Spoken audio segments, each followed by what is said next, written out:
Daniel Morris Salter served for 20 years as an electronic communications expert with the US Air Force. He reached the rank of E9 Command Sergeant Major before he was recruited into the top secret National Reconnaissance Office, where he got to work on projects concerning UFOs and extraterrestrial life. And today we have with us his two grandsons, Daniel and Derek, who are going to tell us about records that they've been able to retrieved from the National Archives confirming Daniel Salter's career in the Air Force, his clearances, and they're going to be talking about some of the information he revealed in his book and his testimonies concerning UFOs and extraterrestrial life. You're listening to Exopolitics Today with Dr. Michael Salla, your source for the uncensored truth regarding the human, extraterrestrial, global, and political agenda. Click the like button and subscribe to this channel. And now, here's Dr. Michael Salla. Well, welcome, Daniel and Derek, to Exopolitics Today. Great to have you back. Great to be here. Thanks for having us. Yeah, thank you, Dr. Salla. Well, there might be some people who didn't see our first interview and maybe want to know a little bit about you and how you got interested in pursuing your grandfather's stories. So, yeah, tell us how you got interested in doing that. So our grandfather's career, he was 20 years in the Air Force and several years in the NRO after that. He started in the Air Force in the late 40s and the NRO in the late 60s. And when he retired, he started talking about UFOs, extraterrestrials, and his experiences with various clearances he had there. And he was part of Dr. Greer's disclosure project, which is the first time we really fully understood the depth of his knowledge. And then he came out with his book, Life with Us Cosmos Clearance, in 2003. And that really got us even further down the rabbit hole of what he actually was involved with and what he knew. As we were growing up as teenagers in the 90s, he would sometimes mention things about UFOs, and he disclosed a few things to me and to Derek as well. Just some of his personal information he had, some of his experiences. He showed me a couple videos he had of different things dealing with UFO topic and aliens. So at the time, I wasn't really 100% certain on how to take that because I never heard anyone talk about that stuff. But he would always say, this is the truth. And so I always had in the back of my mind that maybe there's something to this. I never really talked about it with other people publicly until his book came out, and that really shed a lot of light, like I said. And since then, the past 20 years, Derek and I have been diving into the disclosure movement and trying to understand more sources that corroborate our grandfather's information. And we've been very successful along the way so far. So it's kind of an exciting journey for us to deep dive on his history and what he had going on. Anything you want to add to that, Derek?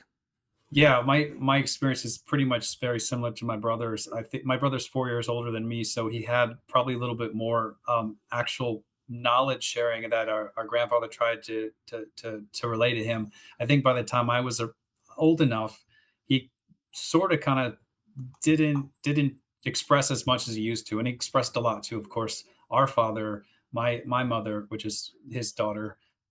And so they got a lot of, one-on-one type of conversations and just kind of off the cuff. Hey, by the way, these aliens exist, or I've dealt with this in whatever capacity, but it was hard to really believe that. And then once he was part of the disclosure project, he was already declining in health.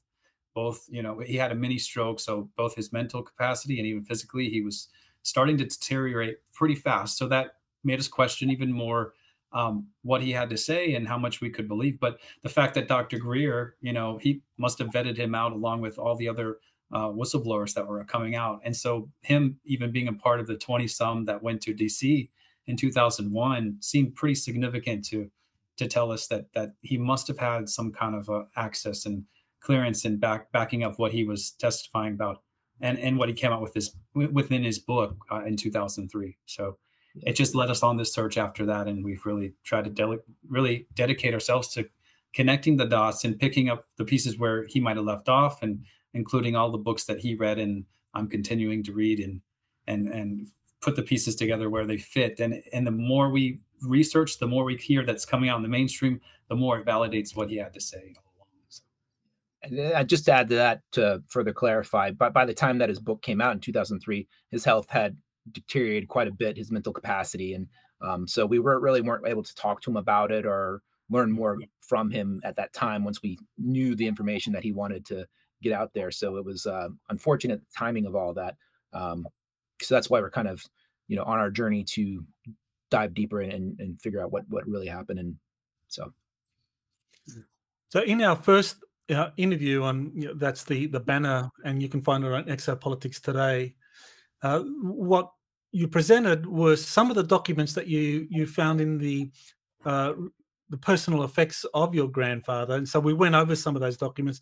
But since then, you applied to the National Archives for further documentation. So yeah, just explain, why you went to the National Archives and what they gave you. Yeah, I was actually able to kind of finally get some answers back after requesting this. And Dr. Sala, I think it was probably shortly after we spoke, and I was really curious to hear take on what our grandfather had to say in the book. And he said, well, you basically said that there's a lot you can actually request now, and should be able to find out if you do that, if you're obviously related, and you can get those records. So it was possible for us to finally get some answers. It took over a year before they did respond, and they had kind of just said nothing. So I just didn't assume we wouldn't get anything back. And eventually, they came back with just over 100 pages of his military records, and a lot of that, it was great because it showed the cryptographic clearance he had, the top secret clearance he had, other clearances before earlier on in his career. So a lot of things came to light getting those records, and we were able to pass them on to you, of course, so that you could also have a look yourselves. But there's still a lot that we're still trying to uncover and go meticulously through each one, but it's revealed a lot so far. Well, the records you did get, I mean, they do document and they do show that he achieved a very high rank in the Air Force and had very senior responsibilities. So I thought I'd get your comments on some of the documents. So let's start off with the statement of service document that shows his 20-year career in the Air Force. And, I mean, there you have documentary proof that Daniel Salter worked with the US Air Force for 20 years. So what do you want to say about this particular document? So this kind of shows how, after certain service, when his duty time was up, he had to re-enlist and continue that on. The first stint was 3 years, and after that, it seems to be in 6-year increments through his career. And the last re-enlistment was in August of 1967. And there's actually another document in that package that talks about, them signing off on. It was like a process to validate that after 20 years in the Air Force, he was eligible or a candidate to further pursue his career or something. So it seemed to be like some sort of process to get that last enlistment period reactivated. But what I found interesting, there's other documents showing when he retired, and he filed for his retirement in November of 1967, which was 3 months after he re-enlisted for the second time going through that process.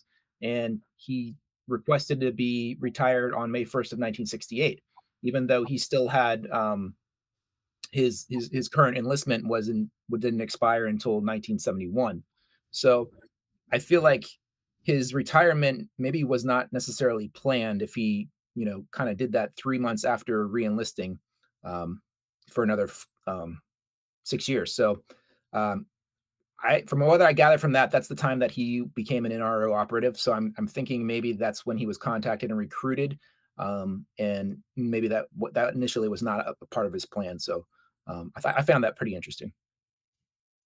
Yeah, that makes sense. That after serving 20 years, achieving that very senior rank as an enlisted officer, that he gets recruited, and it was because of his specialties. So there's another document which it shows that he was the chief of the program section as a command master sergeant. So yeah, you want to talk about this document because again, this confirms that he had achieved a very senior rank and also responsibilities.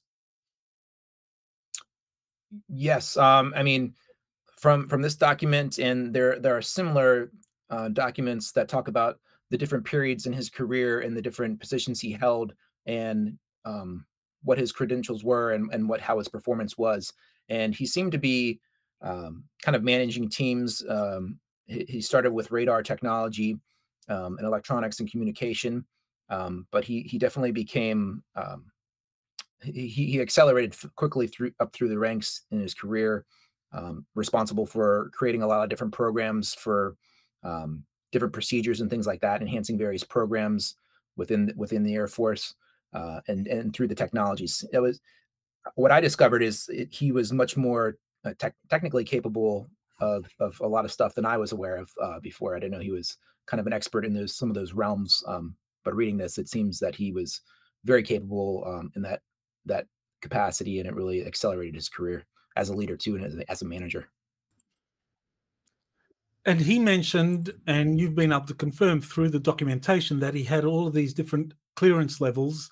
And so he's the chief of the program section in the US Air Force, doing all kinds of work with nuclear installations, electronic communications. So you could understand why someone like him would be of great interest to the National Reconnaissance Office, that would recruit people like that who are very senior at the kind of end of that 20 years, ready to move on to something else. Yeah. Yes, we have one of the documents. I don't know if you have it. Was a documentation of his crypto clearance that he initially had, and in that documentation also it talks about his secret clearance that was established in 1953. I think that was the first level. Before there's classified, secret, top secret, and then there's all the other levels that aren't publicly disclosed. He claimed to be at 38 levels above top secret as a Cosmos clearance, which is the name of his book. But we have the documentation of when he first got a secret security clearance. So then it said it's based on various projects that he was assigned to officially and duties he had to carry through. So that was early in his career. So I can imagine over the 20-year span, he definitely progressed and learned more and gained more access to various programs. So at the end of 20 years in the US Air Force, and you already commented about this kind of period where he re-enlisted, and 3 months later, he's retiring, but that seems to be really a cover for him moving into the National Reconnaissance Office. And there's a document, his selective re-enlistment document. And again, this is one of those images, this is one of those documents that you found from the National Archives. So, what is the significance of this document? Because it seems to show that 20 years is like a threshold in the military, where unless you have the kind of right abilities and the kind of experience, you're kind of like subject to some kind of mandatory retirement. And if you have achieved those that kind of experience and whatever levels they require, then you're ready to move on, to continue on the military. So yeah, this selective re-enlistment document, that seems interesting to me. Do you want to comment about it? Yeah, that's kind of what I was alluding to before. You have to have the commander that endorsed your credibility to go beyond that you're to the caliber of the person that they're ready to follow through on the 20 plus years. So it seems like that was an interesting document for sure, that he was chosen for that and recommended for that, and that he was really pursuing that, because it doesn't seem like it's just the standard re-enlistment process like the other ones may have been. Right. So this is documentation that supports what he said, that after his 20 years with the Air Force, he was then recruited into the NRO. Because, to be clear here, what the National Archives gave you was military records pertinent to his 20 years with the Air Force. They didn't give you anything pertaining to his NRO, because that obviously is like at a very high classification level, and that still hasn't been released to you. Right. But this document, I think, proves that he did do something after retirement. Yeah, and Derek, I believe you did request from the NRO any documentation, and they said they had no record, right? But I think when you start out at that clearance level that he already had, there probably isn't going to be any record, going into it at that higher of a level, I would imagine. The way they framed it seemed a little, or the way they phrased it seemed a little strange to me, as if it was a kind of way to go around avoiding, what was any direct involvement, if it was, direct or whatever. But I think there's evidence that we can tell that he was involved in some capacity, but we just haven't gotten anything official yet.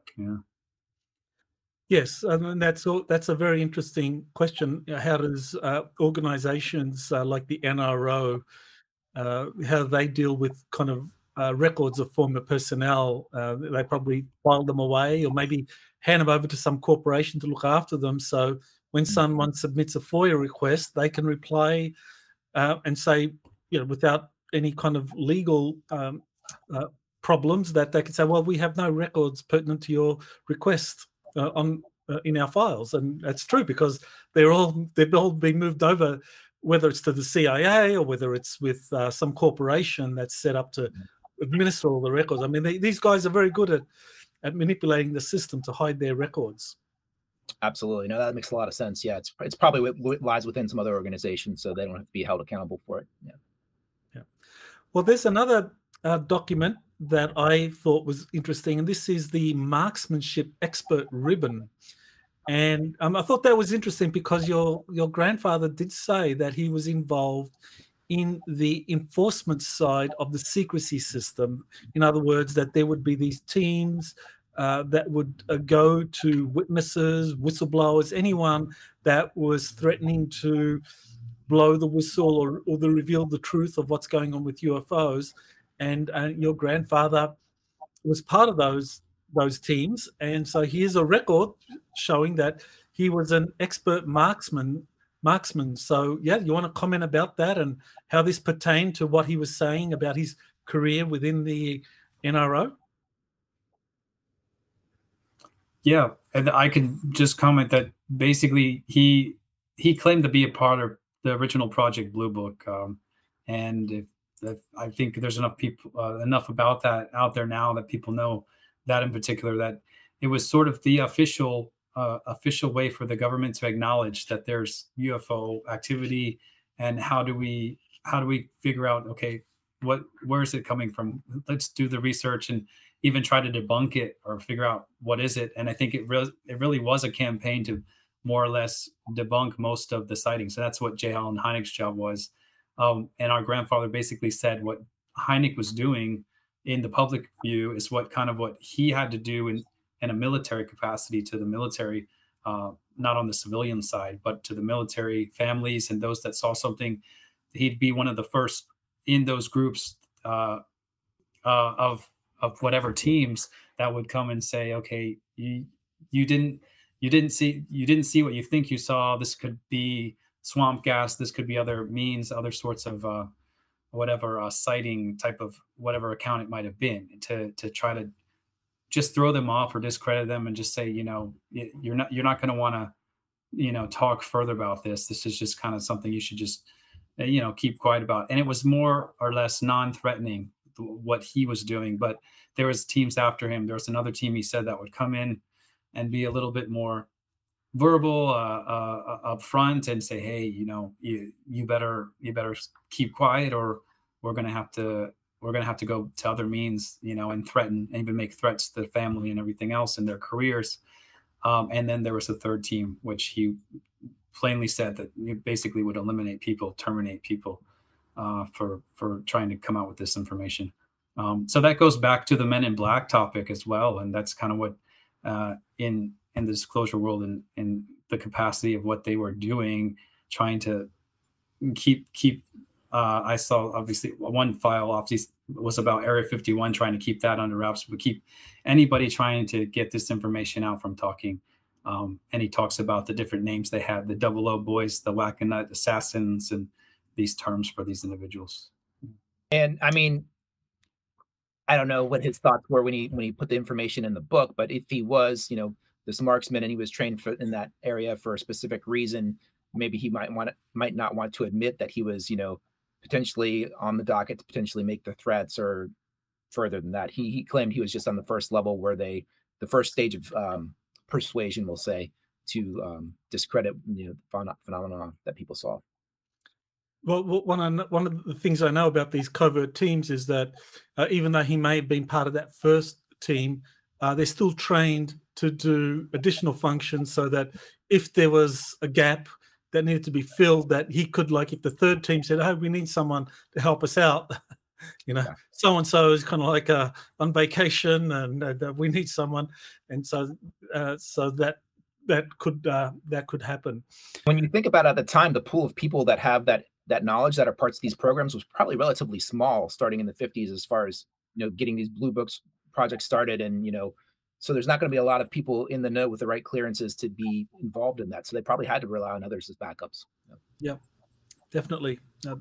So those are the documents from the National Archives that got my attention. Are there any others that you thought are kind of very pertinent to what your grandfather told you? I was just looking through, and I just saw some interesting ones. As I mentioned, it's the clearance documents. I found one where he was on various campaigns in Korea and in China, and there was one about a crypto project that I'm not entirely sure what it entailed, but it gave him access to a bunch of different bases, you said, right? Or different. Yeah, he was. Where is it? He was efficiently monitored the extremely sensitive KW7 online crypto installations at 31 Air Division sites. So I'm not sure, what that is, but it's where I've seen it mentioned, that we talk about his crypto clearance and what he was involved in. So I thought that was interesting. That's just one that I came across just recently. But there's, like Derek said, there's hundreds of pages here that we need to further investigate for sure. I don't know, Dr. Sala, if the very first one I had shared, was that cryptographic access certificate, and that reads as out of the types of clearances, whether it's confidential, secret, or top secret. It did state it's top secret, and had him sign it off from December '66, and then when you sign once you're finished your term with that clearance, and it was April of '68. Okay. So the other document. Yeah, and talking with Dan Willis, he also had a cryptographic clearance, and that definitely exposed him to a lot of things that most people didn't see just with that level. So I can only imagine, after 20 years with that, or going up the ranks with these clearances, where he was at and what he knew. Yeah, it's very interesting you mentioned Dan Willis, because I remember talking to him, and he said he still can't talk about some of the things he saw where he had crypto clearance to, that still illegal, even though those happened like 30 years ago. Yep. So he finishes his Air Force career in '67. He's moved over to the NRO. He's got all these clearances, crypto clearance. He's now doing a lot of things relating to the UFO crash retrieval programs and dealing with extraterrestrial life. One of the people that I guess one of the people that were part of the Disclosure Project that he knew, or at least got to meet at the Disclosure Project, was Clifford Stone. I think we have you sent me an image of him and Clifford together. And Clifford Stone is very interesting. He served for 22 years in the Army, and he was called away on temporary duty to the Air Force to perform these covert missions. So there you have the two of them together. So what did your grandfather tell you about Clifford Stone, and what he knew of him, and and his experiences. Yeah, Dan, did you want to? Not that I'm aware of that. He said, personal experiences he had with him, but he mentions him in the book as one of the main whistleblowers from 2001, and the importance of his testimony and the different races that he had claimed to know, at least 57, I believe he said. But that's the picture of him sitting behind Clifford Stone at the Disclosure Project during the press club hearing when the reporters are asking the questions to Clifford Stone. So. Yeah, and so I don't know if he knew Clifford Stone prior to this Disclosure Project, but I'm sure, a lot of those guys talked a lot. We've heard Dan Willis talk about, they, collaborated and shared information quite a bit during that time that they were there for the 3 or 4 days. Yeah, Dan Willis said he had breakfast with my grandfather. He remembers having breakfast with him and talking with him. So. Okay, yeah, it's very interesting that these, whistleblowers, really, that's what we can call them, that they got to meet each other and establish communications and find out what each was doing, but that they might not have known each other beforehand due to the compartmentalization process. Absolutely, yeah. And as they come forward, I think it's very interesting how they all have different pieces of a puzzle, and probably the first time they're all seeing the other aspects of it that they weren't aware of, maybe. One of the projects, the project names that Clifford Stone says he's worked under were projects Moondust and Blue Fly. And these are projects that actually was shown to exist, that there's documentation, so that Moondust and Project and Blue Fly were real documents. So, what do you know about projects Moondust and Blue Fly, and was your grandfather involved? Just from the research I've looked at, kind of briefly going through and what Clifford Stone's testimony was about. So Moondust was basically to gather all the intelligence about what the down craft that were retrieved, gather anything that of significance, obviously, of alien nature, the technology, how it could possibly be used. And then Blue Fly was to actually then disseminate that throughout the intelligence community, within the private sector, within defense contractors, and slowly leak that out. It was basically, our grandfather didn't specifically speak on those projects, but he mentions Philip Corso and his book, The Day After Roswell, and of course, working with the Foreign Technology Division, getting all those types of technology from, whether it was from Roswell or other crashes, and slowly leaking that out into the mainstream. And that includes, things like Velcro, lasers, fiber optics, the integrated circuit for computers. That's kind of how we went from vacuum tubes to, these small computer chips in such a short amount of time. I think that had a big part of it. And so he does mention Philip Corso and his involvement, in the same as what Clifford Stone, I'm sure, was dealing with the technology. I would just say too, on the compartmentalization, and even looking back at the records that we're seeing of where our grandfather's clearances were, what projects he was involved with. Well, early on, he even speaks of being involved with, even before the UFO topic, he says in his first official capacity was dealing with particleization. And since he was into these electronics early on, high-powered radar, his testimony of his first encounter with a UFO was in, I think, 49. So right at the beginning of his career. And that was because he was testing these high-powered radar against SAC, these kind of secret missions. And that's where the UFO sighting, when that happened, when they were told to basically gather all the pictures, all the radar images, and they just pretty much took them off, and they never heard of it again. They weren't to speak of it again. But our grandfather said he kept a copy and gave it to his crew and said, keep this for, a keepsake for your family later. And I think that's where the image from the cover of his book comes from.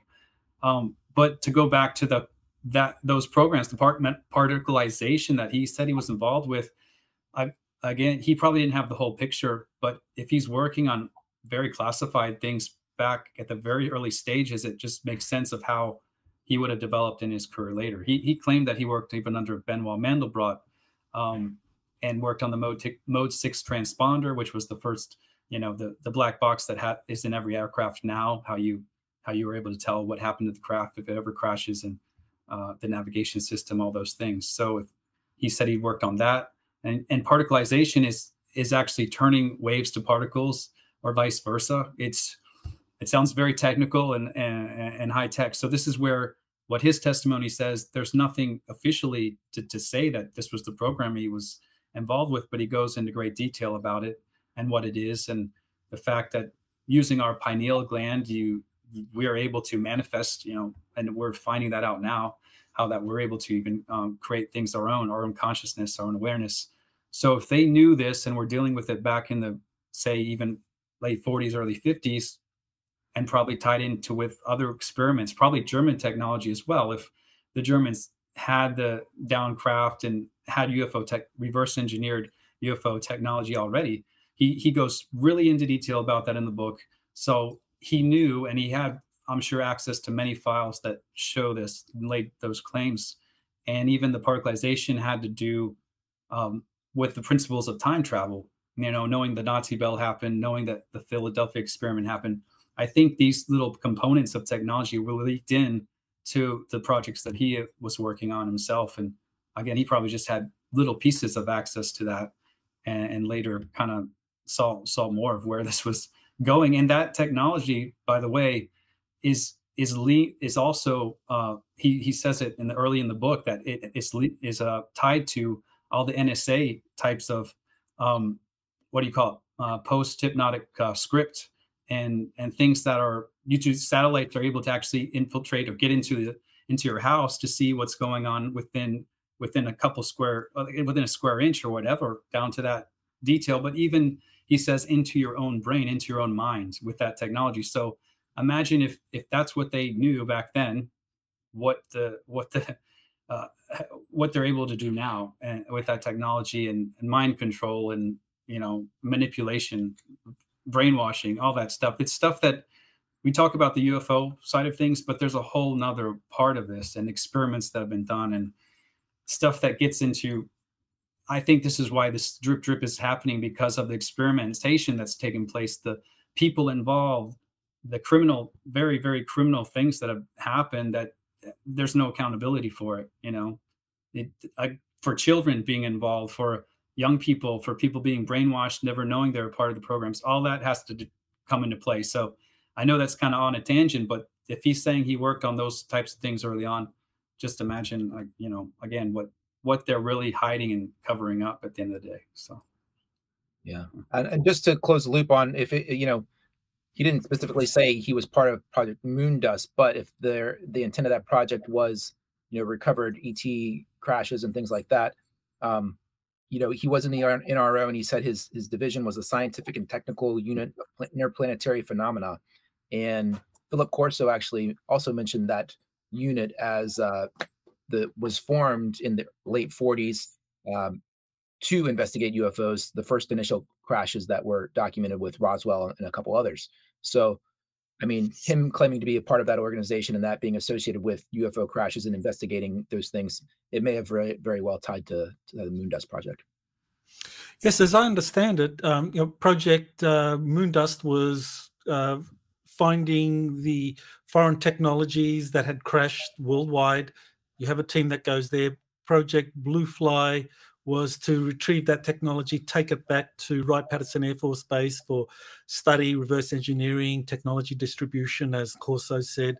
And then you had the Interplanetary Phenomenon Unit that would do the investigations. And I think there are majestic documents that show reports from the Interplanetary Phenomenon Unit that was to investigate what happened, give the specifics of the crash and give detailed reports for the intelligence community to understand it. So yeah, there were definitely different groups and organizations involved in a crash retrieval situation. Yeah. Okay, so one of the people that came forward in the 1990s is this Colonel Steve Wilson. And he says he was part of a Project Pounce, which is another name for a crash retrieval program. So do you know anything about Colonel Steve Wilson? I actually had to do some digging and look at what his information was. I didn't have a whole lot of knowledge of his background and what he had, but it was very, very interesting when I started reading some of the documents and what he had to say, because from what we know, what our grandfather has said, and the ties to these different projects, not only Project Pounce, but Project Grudge, Project Sign, Project Blue Book. Our grandfather mentions Project Bear, which I'm not sure if you've heard of Project Bear. I've never heard that anywhere either. But it goes in, Steve Wilson really goes into a lot of these details about Majestic 12, the origins, and how each of those, anything related to UFOs had to do with Magi projects. And basically majority committee or MJ12 group had involvement and had access and dealings with all of those. And he mentions even ties to the NRO, how the security team was used, the MIB security team with that, and a group called Delta, and even the Jason group. And maybe we'll talk about this later about some other, information we have about a grandfather that's come from other sources, but apparently tied to on the levels, again, the highest levels of Majestic 12 and this Jason Society and things like that starting to come to light. So I don't know. So many things popped out at me when I started reading about Steve Wilson and what he had to say. Yeah, he's a very interesting whistleblower. And unfortunately, he died of cancer soon after coming forward. So that's something that has happened to quite a few whistleblowers. And, again, it just kind of shows that people who do come forward, they do have this, well, at least in the 90s and early 2000s, a lot of them did die of these different types of cancer that were very kind of fast moving. So, yeah. We don't think, we think that's but no accident at all. And that's, I think, also why our grandfather started to deteriorate when he did, because it was right as the Disclosure Project happened in 2001. So yes, it makes sense. Yeah. Well, there's another whistleblower, Command Sergeant Major Robert Dean, and he says that in 1964 he saw a cosmic top secret document called The Assessment that dealt with UFOs, a report on what NATO knew from all of these UFO sightings, interactions with the UFOs, knowledge of different extraterrestrials visiting planet Earth. And so that was the first time a lot of people had heard of cosmic top secret. And Robert Dean came forward and said that when in the 90s, he came forward first talking about that. And no one knew that there was a cosmic top secret clearance in NATO, but then it was shown that, yes, it was. So I think the interesting thing here is that, okay, so we know there's a cosmic top secret clearance in NATO that is used. And your grandfather talked about life with the cosmos top secret. So are we talking about the same thing? Are these different classification levels? And did your grandfather know of Robert Dean? I'm almost positive he knew of Robert Dean. I don't know, him speaking of him in my experience personally, or he didn't really actually mention him in the book. But I think what Robert Dean had to share is so crucial. And those clearances obviously line up quite well from his information, from what I know, from what he had to say. And in the book, he mentions this about cosmos intelligence. He says, we refer to in cosmos intelligence, Orion technology, that is ET technology 250 years ahead of us, like Star Wars. In the military, I learned we already made contact with at least 4 other planets in the universe. So that's more of his personal recollection of that clearance. And I think it ties in with what Robert Dean had to say about these other species involved, interactions involved too. Yeah. Well, recently there have been new whistleblowers who have come forward. David Grush is the most kind of well-known of those whistleblowers because of his testimony before the House Oversight Committee back in July of this year. And he discussed the intimidation of whistleblowers and witnesses. And he actually did say that people had been injured or killed. So that was kind of confirming what your grandfather said. So you want to talk about Grush and his testimony and what he had to say about whistleblowers, witnesses being intimidated, harassed, and even killed? You go ahead, Dan. I'll let you start. Oh yeah, no, he claims that he was talked to several scientists that said that their lives were threatened if they came forward. And one of the reasons he claims that he came forward himself was because for his safety, because if he came out in public and something did happen to him later on, it would be well documented, or it'd be suspicious, let's say. And so yeah, no, that's very interesting. I think I lost my train of thought where I was going with that. Sorry about that.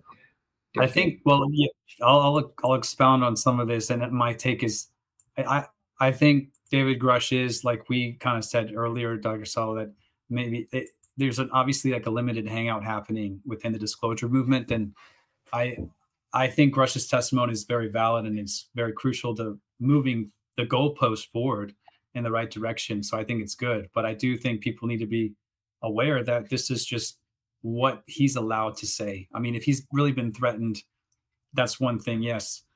But I think if he has to be very careful, obviously, the way how he states things and how he says things. And I think he's been groomed to say certain things a certain way, but also for his own safety, he's trying to be cautious. I just think he knows there's a lot more going on and a lot more that needs to be said. And that even goes back to this whole threatening thing and people getting killed. I just can tell you, he's got to know more than he's sharing, or he's good at playing dumb and just trying to beat around the bush, because there's so much more going on under the surface of all this. And that goes back to what I was trying to say about, these experiments on people, military abduction, MyLab cases, the U.S. and other governments trying to act as if they are the aliens abducting people and doing these very intrusive types of things, and causing brainwashing, all sorts of things, all sorts of abuse, and then trying to basically hopefully wipe the mind of that individual so they don't even know they went through this traumatic event, though of course they're probably never the same. I just think there's so much more going on in the experimentation with the technology. Mind control, brainwashing is a huge part of it. That goes back to what the Nazis were doing. We brought in the UFO technology from the Nazis, obviously, with Project Paperclip. I think we brought in a lot more than that, and a lot of kind of nefarious parts of what these programs are involved with. So until we really just blow the lid open on what's going on, we're going to get this drip of, okay, what can people handle right now? And, maybe that even goes into the spiritual aspect of things and how much it's going to upset the balance of, of religion and everything else. And I do recall now where I was going with all that. Our grandfather, in our book, he talks about, Forrestal being suicided for wanting to come out with UFO information. He talks about Phil Schneider, who was a friend of his, and his demise after he came out, Bill Cooper also. So he was definitely aware of these things, and he definitely had some reluctance and some hesitation, as Dan Millis mentions to us at the Disclosure Project. When he actually was supposed to give his testimony, he kind of froze up on that. And I think that's because there was a lot of fear around coming forward with this information. I mean, some of the videos that we found of him kind of giving lectures was saying that, yeah, I'm here and my mission is to tell you what I know about anti-gravitational technology. And you come out and say that, and you're former ex-military person, I think people are going to notice that, who know who you are, and I think he feared a lot of what he was coming forward with, for sure. Well, that takes us to a very interesting question, and that is David Grush and the other whistleblowers that have come forward and spoken to investigative journalists.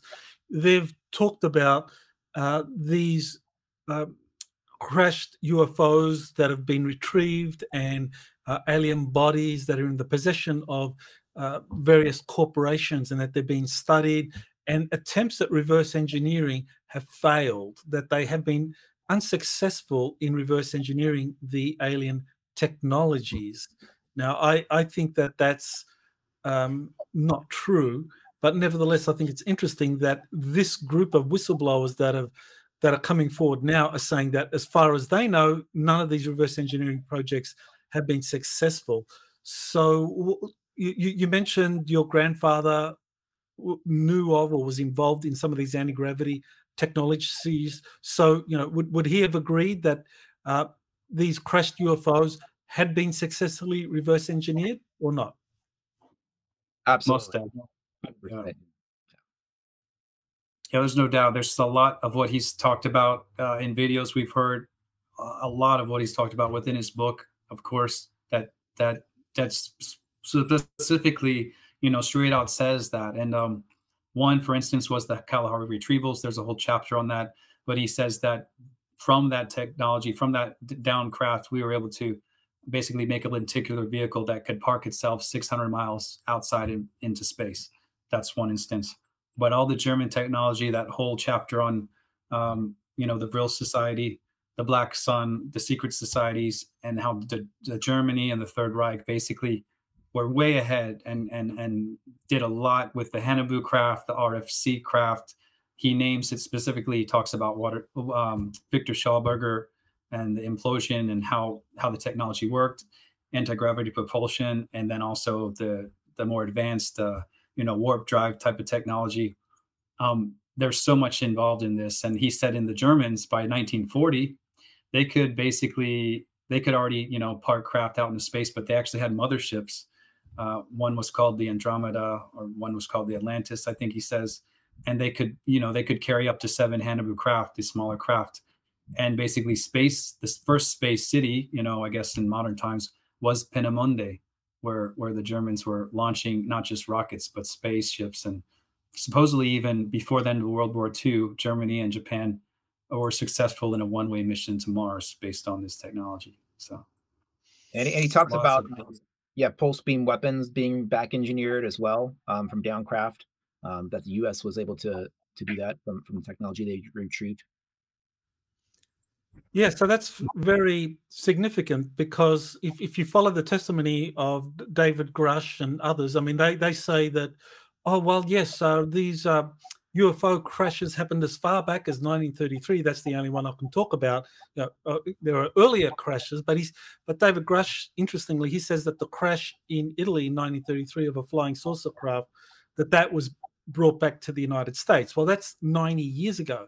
And of course, the information from Grush and other whistleblowers such as Bob Lazar and scientists like Dr. Eric Davis, they say that, oh, well, yes, we have these UFO technologies, but they haven't been reverse engineered. They're just too difficult to work out. So when you look at that, it's like, well, so they're saying that, yes, we've retrieved UFO crash material going back to at least 1933. So that's 90 years. And in 90 years, our scientists have been unable to reverse engineer these technologies. I mean, is that a limited hangout or what?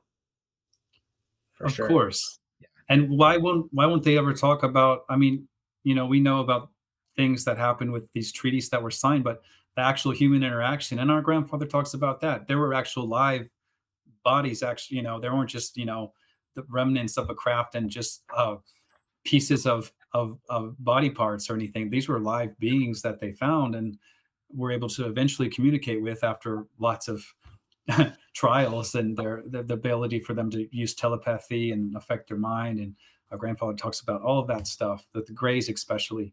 But I mean, if they're live beings and we've been interacting with them, they've been one way or another trying to, we've made deals where they're going to help us build these craft in exchange for what? In exchange for all that other stuff they don't want to talk about what they've been able to do with, abducting humans and letting them take whatever they want from us or from cattle or whatever it might be. It's just a huge can of worms that they don't want to open up. And the underlying reason, our grandfather mentions this too, is we're talking about technology that presents free energy. This makes everything else obsolete.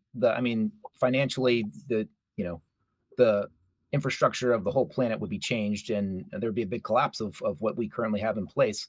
And yeah, our grandfather mentioned that in his book. He mentioned it on some talks of some videos that we saw. But that's the whole reason for the secrecy in the first place. If there were alien craft and they existed, you know, but we couldn't replicate the technology, then, you know, why would the government? I mean, the acknowledgement of UFOs wouldn't be such a big secret thing in my mind. But the fact that we have the technology and the fact that we have access to free energy is like, guys, this stuff exists, and that's why they're trying to cover it up. And these new whistleblowers who are maybe they're either threatened with revealing that, or they're being given a script that they have to follow or something, you know. Well, one of the Disclosure Project witnesses was a patent illustrator, Mark McCandlish, and he told a story about a fellow patent illustrator who was taken first to Norton Air Force Base and then ferried over to Edwards Air Force Base, where he went into a hangar and saw 3 UFOs, 3 fully intact flying saucers of different sizes, different capacities that were being displayed to witnesses. So kind of like an air show, but here you have like a space show. So it was clear that these were vehicles that had been reverse engineered. He called it the alien reproduction vehicle. So it was clear, and this incident happened, as I recall, in 1988. So in 1988, they had fully functional flying saucer craft that were alien reproduction vehicles. These had been successfully reverse engineered.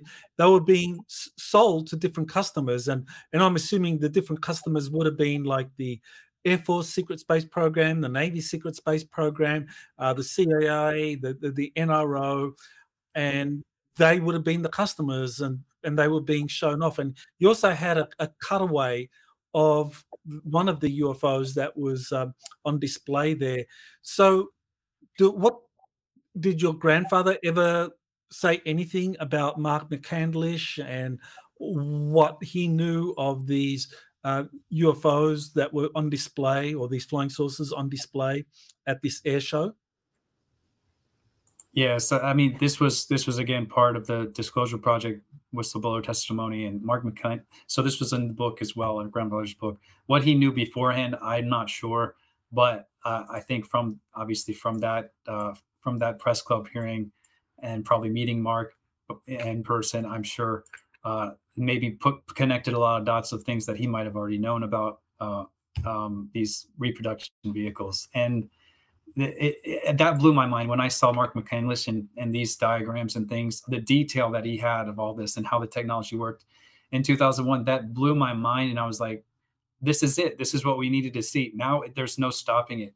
It'll blow the lid open on everything. We should have free energy within a few years. And that was in 2001. I was just very optimistic, seeing that. And I was just hoping, based on what he had to say, because he was so smart and so obviously technical about all this and how it works. So I was like, wow, we really have a hold on what we can do with this. And of course, nothing happened after that. And sadly, Mark McCandlish, died within the last few years. And it doesn't seem like it was just by natural means. I think there was something there. I think he was definitely suicided in some shape or form, unfortunately.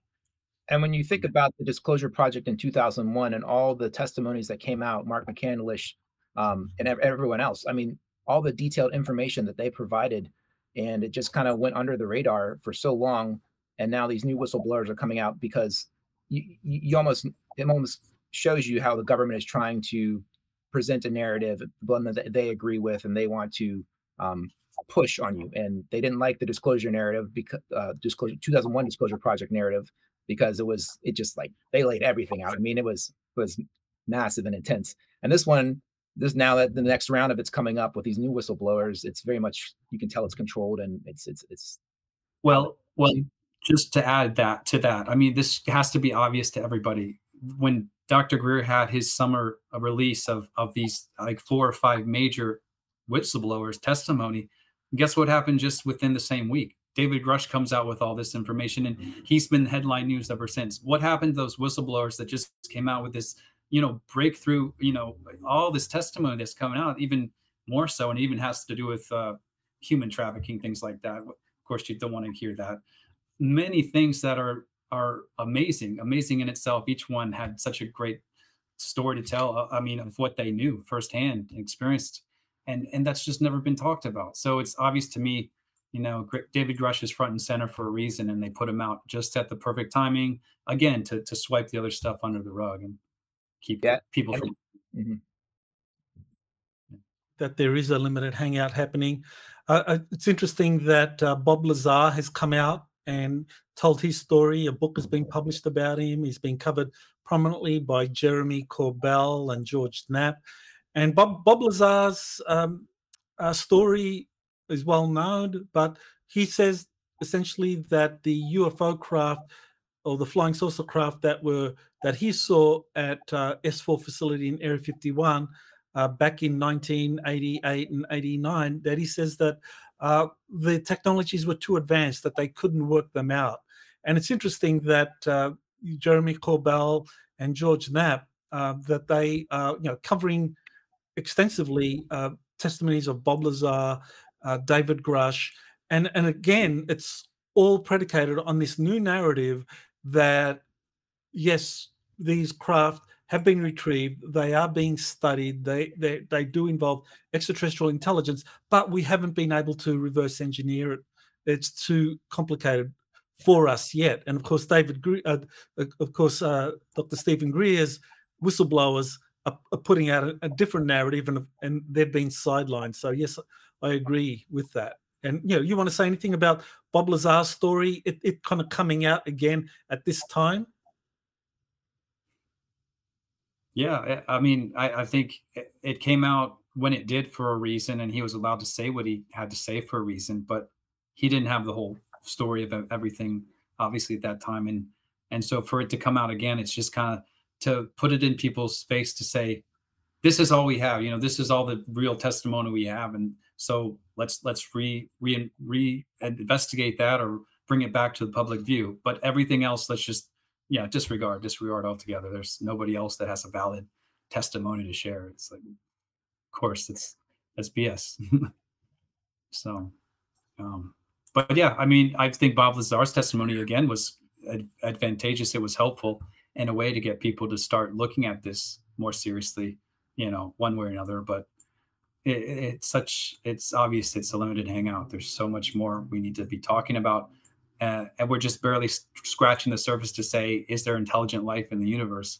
And to that point, our grandfather said this, and I think he quoted maybe even John Mack in the book, that, no other culture in the history of no other civilization in the history of our known civilization, of known humanity, has ever said that we are the only intelligent species in the universe. I mean, every other civilization in our past has claimed that, there's advanced life out there. We've been contacted with them. We come from the stars, like all these ancient texts, all these things, all this evidence. But why is it that our intelligence, our scientific community, and our mainstream narrative has to be, we are the end all and be all, and it's taking us so long to change our paradigm and shift away from that? And so that just shows you what kind of brainwashing we've all succumbed to over the last, it's been generations that we've all been through this. And our grandfather knew it, and he was on the front lines of trying to get that out. So, yeah, it is very interesting where we stand at the moment with the US Congress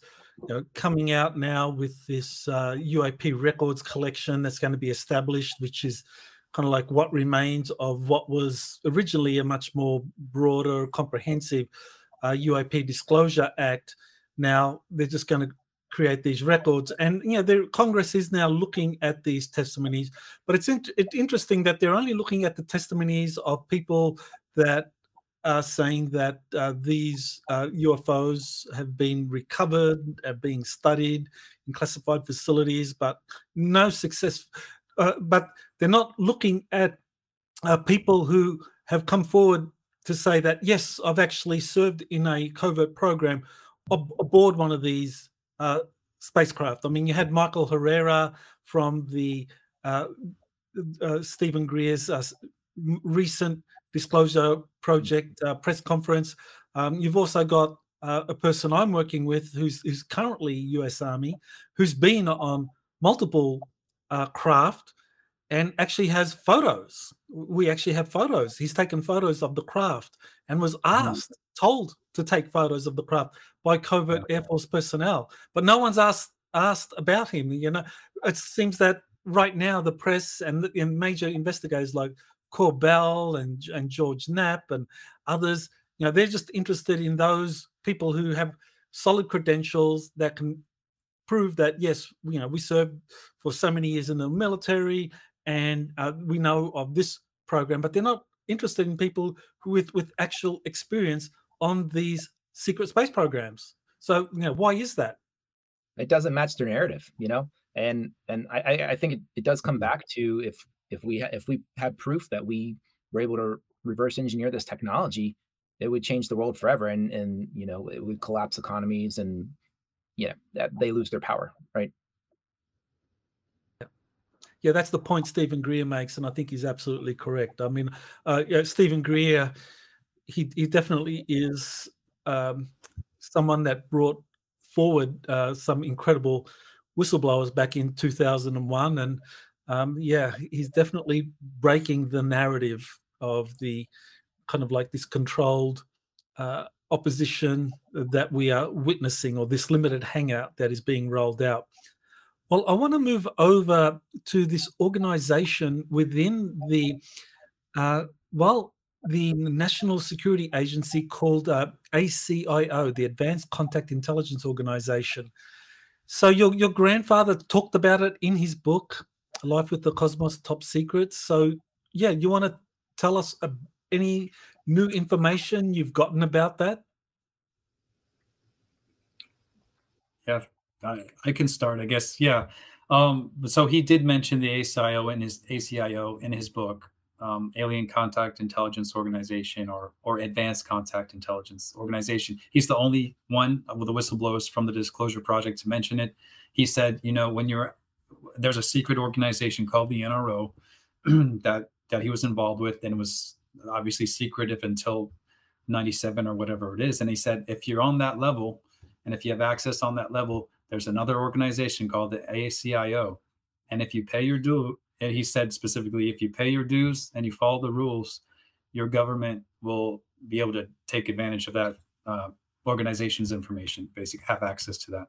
So we've tried to do some more digging. There's an interesting document basically that he references in the last chapter, the Wingmakers chapter. And that document, it was only like one page, but it actually is about 10 pages. And I have the printout from the original, from the actual website, the Wingmakers website, where it came from. And he had that full document from the very beginning. And we went over that because it actually, interestingly, covers a prediction of 2023 and where we're headed. And here we are, 2023. I thought it was interesting. I found it over the summer, and I said, this should be something we talk about. But it did mention that by this time we would basically have an easier, it'd be almost like we have a means of connecting there to a galactic internet. Basically, our internet would be so, you know, involved all over the world, people would have access to it, but we'd obviously have some other connection, even interstellar, and with other, you know, beings, advanced races that are already here trying to communicate one way or another, and just trying to tell us that we're going to be so tapped in and connected by this year.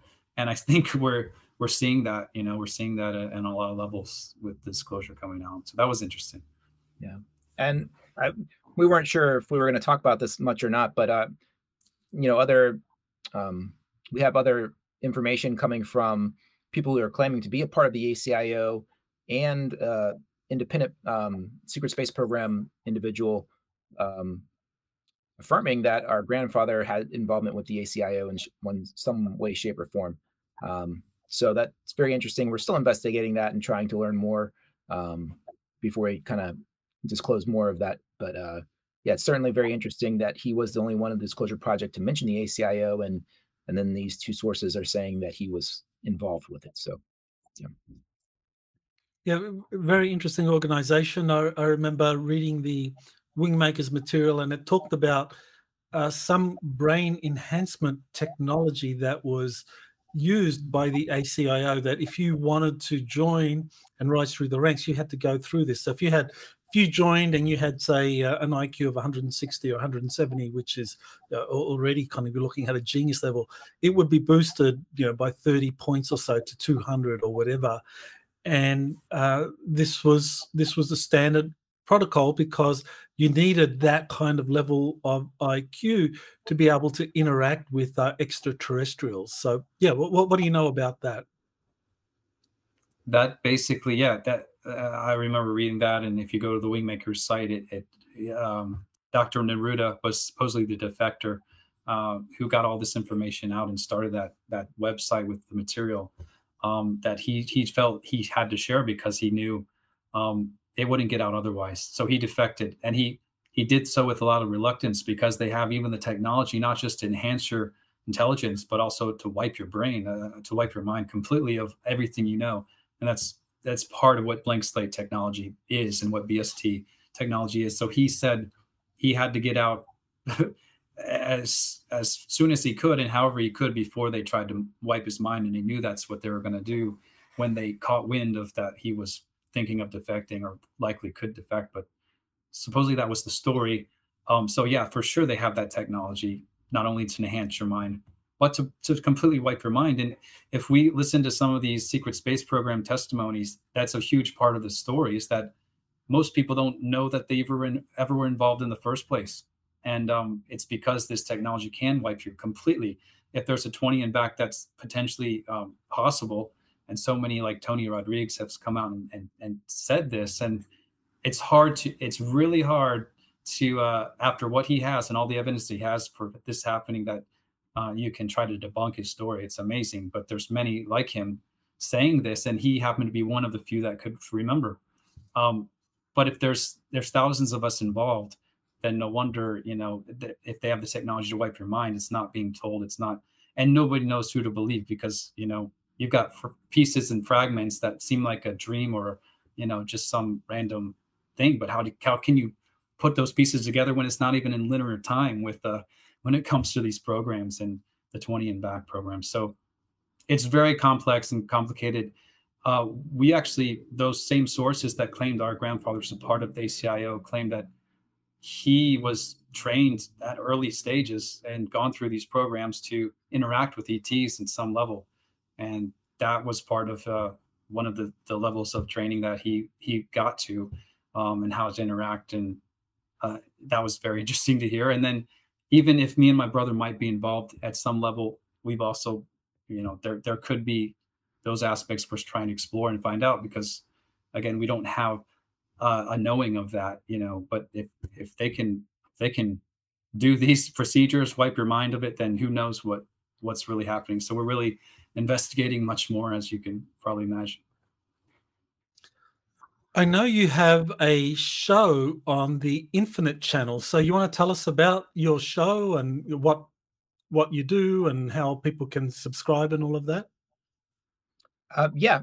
So we're on Infinite TV, infinite.tv, and Infinite is spelled INFYNIT.tv.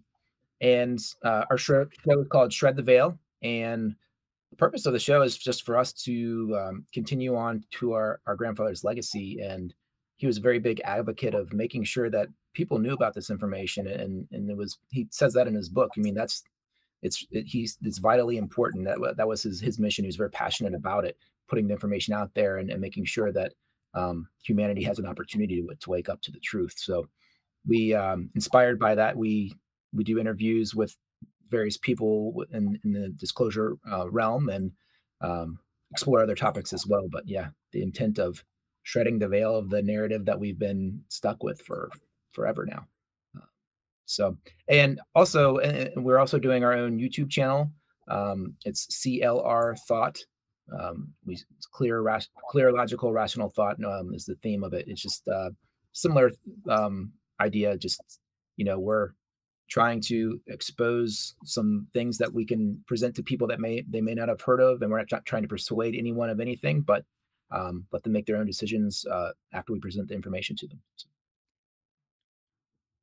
I was just going to say before we close out, there was just a couple of like anecdotes or personal stories that we know from our grandfather's past.